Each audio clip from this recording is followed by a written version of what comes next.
We're beginning Endocrine, Part 8, page 614, and we're picking up the action here with regard to the various molecules that come next, the glucocorticoids.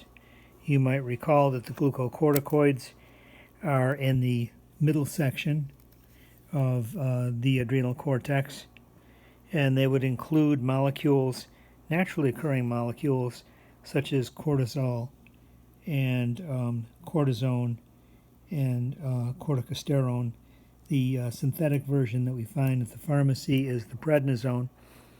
Okay, these are hormones that are part of the nighttime cocktail, and they are guiding, one could say, the activities of the pituitary growth hormone and the liver growth factors of the multitudes of those. If you've had a certain kind of stress by day, then these glucocorticoids will accumulate at night and engage in the appropriate work.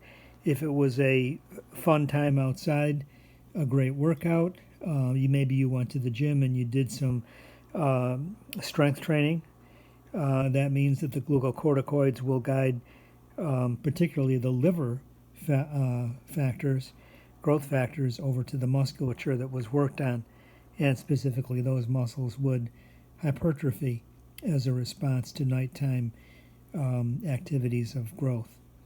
Okay, then if it's you were a distance runner, then you would have a stronger heart, a better vasculature, more sort of, how shall I say, superhighway of vasculature and breathing.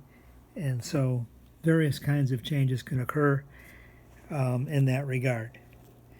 Okay, so basically I tried to remind you before, when we first started looking at some of these things around stress, that the word stress itself simply means that a tissue is working. So it could be a good stress or bad stress. Good stress means that we're developing a body and a homeostasis and the biosynthetic pathways that are appropriate, helpful, and useful to the homeostasis. If there's injury, then of course that would be bad stress. And so some negative things can occur. So we have to be careful in our assessment of our situation here. But ultimately, stress results in a dramatic rise in blood levels of glucose and fatty acids and amino acids, all provoked specifically by cortisol.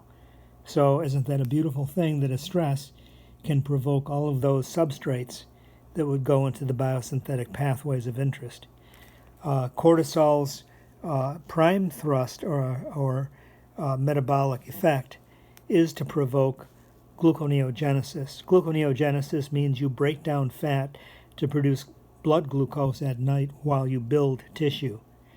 Okay, so you can transform what would maybe be a slightly plump body into a considerably more lean and well-developed body at the beginning of any athletic training, in which you are stressing the body in practiced ways that bring about improvements in the body itself.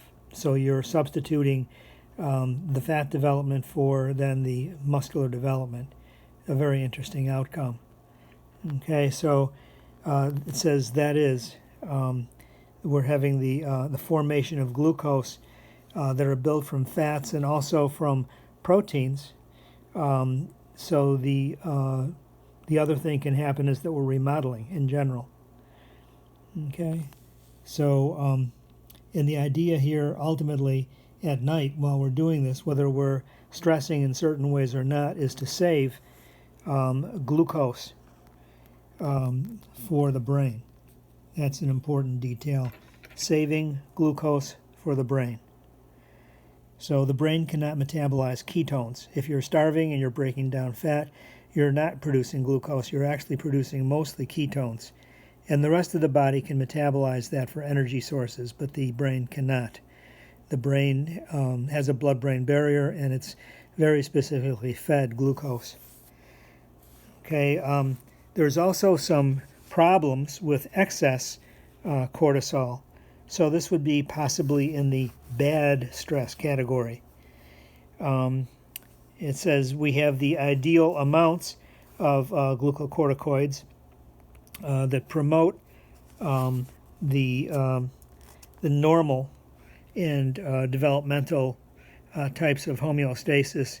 In fact, in general, children need exactly the right amount of cortisol so that they are able to develop from early childhood, grow their bodies, grow their brains, ultimately their cortices, and develop through life. But there are some anti-immune effects that they're describing here, and anti-inflammatory and anti-immune effects from this.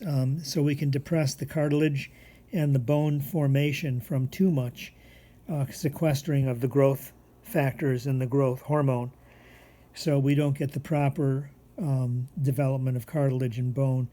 We might inhibit inflammation by decreasing the release of certain inflammatory chemicals, depress the immune system in general, and disrupt normal cardiovascular, neural, and gastrointestinal functions. So we actually use cortisol sometimes for that purpose when there is a spike in inflammatory issues. This happens possibly during the anaphylactic periods of asthma, as well as in our current SARS-2 episode here in the COVID-19 pandemic.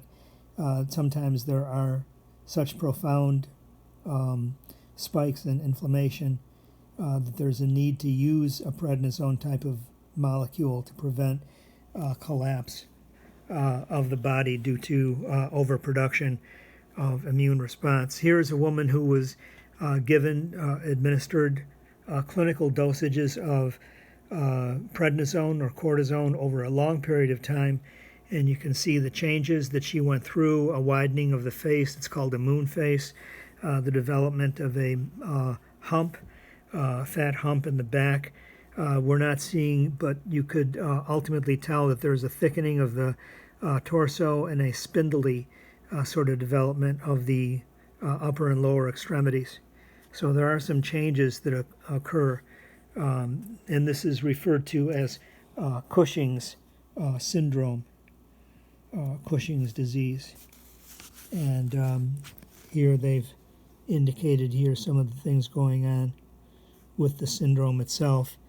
There's the white arrow shows, it says here, the characteristic buffalo hump of fat on the upper back. So that's this development right there. Usually that sort of thing happens with administration of the molecule in a clinical setting. The adrenal medulla we've already dealt with. Here we have epinephrine and norepinephrine, most of which actually enter the bloodstream and is not part of the hard wiring. I mean, it is part of the hard wiring, but the main thing here is that we're going to end up with short bursts of activity and the support for that activity. So short-term stress from an increase or elevation of epinephrine. Maybe you're engaged in the 100-meter run, and so you're going to be sprinting, and you use a maximum amount of epinephrine in your efforts. And this would be the short term. The long term is where we access the cortex out here, and we're actually going to be utilizing such things as aldosterone. So over here we have the mineral corticoids, and we have the kidney effects, retaining sodium, retaining water. Over here we have glucocorticoids, and we have the proteins and fats being metabolized into glucose. We have blood glucose increasing. We have the immune system suppressed. And so these are some long-term effects that might occur from the stresses of the body.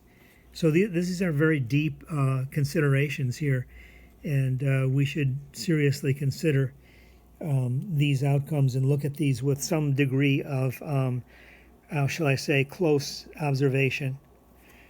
Okay.